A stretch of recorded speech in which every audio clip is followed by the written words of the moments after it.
अतुल की पत्नी को अच्छी तरह पता है कि दहेज को लेकर देश में अभी तक एक भी कानून नहीं बना, जहां पर अगर एक लड़का कोई ठीक ठाक नौकरी करता हो तो बाइक तक डिमांड चली जाती है। और इन सब में सिर्फ लड़कों की गलती निकालना सबसे बड़ी बेवकूफ़ी होगी, क्योंकि दहेज की डिमांड को बढ़ाने में लड़कियां भी बराबर की भागीदार होती हैं। वो मोहम्मद शमी जो साल के 8 करोड़ से ज्यादा की इनकम करता हो, क्या वो दहेज का भूखा होगा? दोस्तों, आज दहेज हमारे देश का वो दिमाग बन चुका है जो उसे अंदर ही अंदर खाया जा रहा है। और इसी दहेज के चलते बहुत सी लड़कियां शादी के बाद वायलेंस का शिकार होती हैं और कुछ तो इसी वायलेंस के कारण अपनी जान तक गंवा देती हैं। यूपी के सीतापुर में दहेज के दानव ने एक और बहू को अपना शिकार बनाया। दिल्ली में दहेज के लिए एक बेटी को उसके ससुराल वालों ने मार डाला। दहेज के दानवों ने बेटी की गला घोंटकर हत्या कर दी। लेकिन हाल ही में जो हमने अतुल का मामला देखा, उसने पूरे देश का दिल अंदर से झकझोर तक रख दिया है, क्योंकि अतुल ने अपनी पत्नी और अपने ससुराल वालों के टॉर्चर से तंग आकर अपनी जान गंवा दी।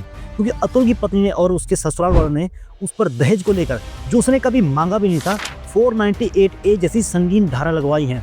498A एक ऐसी धारा होती है जिसमें आप चाहकर भी जमानत नहीं ले सकते। अतुल की पत्नी को अच्छी तरह पता है कि दहेज को लेकर देश में अभी तक एक भी कानून नहीं बना है, और इसलिए उसने दहेज और यौन उत्पीड़न जैसे कई केस अतुल पर करवा दिए। अतुल एक वीडियो बनाया जिसमें उसने उस जज पर जो उस केस की सुनवाई कर रही थी, उस पर भी 5 लाख रुपए की रिश्वत मांगने का आरोप लगाया है। अब मैं आपसे एक सवाल पूछता हूँ कि अगर न्याय करने वाला ही न्याय का गला घोट दे तो एक आम घर का आदमी किसके सामने न्याय की गुहार लगाएगा? दोस्तों, जिस वक्त देश में दहेज को लेकर कानून बनाया गया था, उससे पहले महिलाओं पर दहेज को लेकर काफी ज्यादा अत्याचार किए थे, और इन्हीं अत्याचारों को रोकने के लिए देश में दहेज कानून को लाया गया था। लेकिन आज सबसे ज्यादा मिसयूज इसी कानून का हो रहा है, और इसी कानून की पावर का इस्तेमाल करके अतुल की पत्नी और उसके ससुराल वालों ने दहेज जैसे कई अलग अलग केस अतुल पर करवा दिए। दोस्तों, एक पत्नी जब भी अपने पति पर कोई आरोप लगाती है तो उसका सबसे पहला आरोप यही होता है कि उसके पति ने उससे दहेज मांगा है। लेकिन दहेज की शुरुआत कहाँ से हुई? दहेज की शुरुआत दोस्तों कहाँ से हुई, इसके बारे में अभी तक ठोस जानकारी नहीं है, लेकिन ये माना जाता है कि इसकी शुरुआत राजपूत काल यानी 13वीं से 14वीं शताब्दी के बीच में हुई, जहां पर बड़े घर के लोग अपनी हैसियत के हिसाब से अपनी लड़की को गिफ्ट्स दिया करते थे।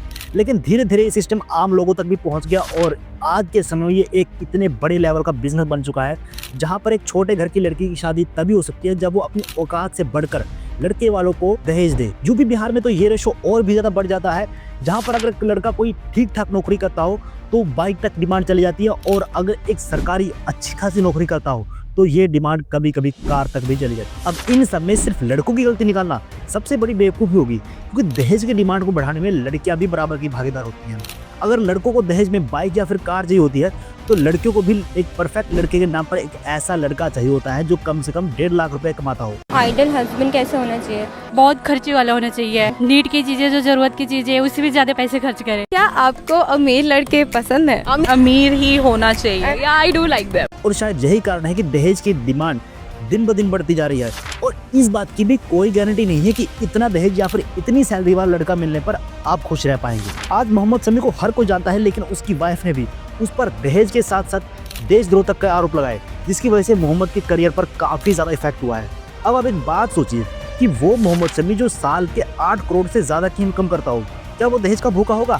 शिखर धवन को भी आज हर कोई जानता है, लेकिन उसकी वाइफ भी शिखर धवन को मेंटली टॉर्चर करती थी।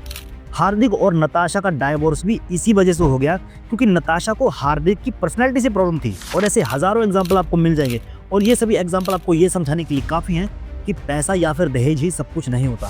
दोस्तों, आपको यूपी की ज्योति मौर्य का केस तो याद ही होगा, जहां पर उसके सफाई कर्मी पति आलोक मौर्य ने उसे पढ़ा लिखाकर एक PCS ऑफिसर बनाया, और ऑफिसर बनते ही ज्योति मौर्य ने आलोक मौर्य को अपना पति मानने से ही इनकार कर दिया और उससे डाइवोर्स की मांग करने लगी। दोस्तों, हमारे भारत में क्या पति पत्नी के रिश्ते इतने ज्यादा कमजोर हो गए हैं कि वो सिर्फ पैसों तक ही सीमित रह गए हैं। अब यहाँ पर मैं सभी लड़कों को गलत नहीं कह रहा हूँ, लेकिन इन सबको देखते हुए सिर्फ एक ही कंक्लूजन निकलता है कि जब एक आदमी कमाता है तो वो अपने पूरे परिवार और अपनी पत्नी की हर जरूरत को पूरा करने की कोशिश करता है, लेकिन जब एक औरत कमाती है तो वो ये सोचती है कि उसे किसी की जरूरत ही नहीं है।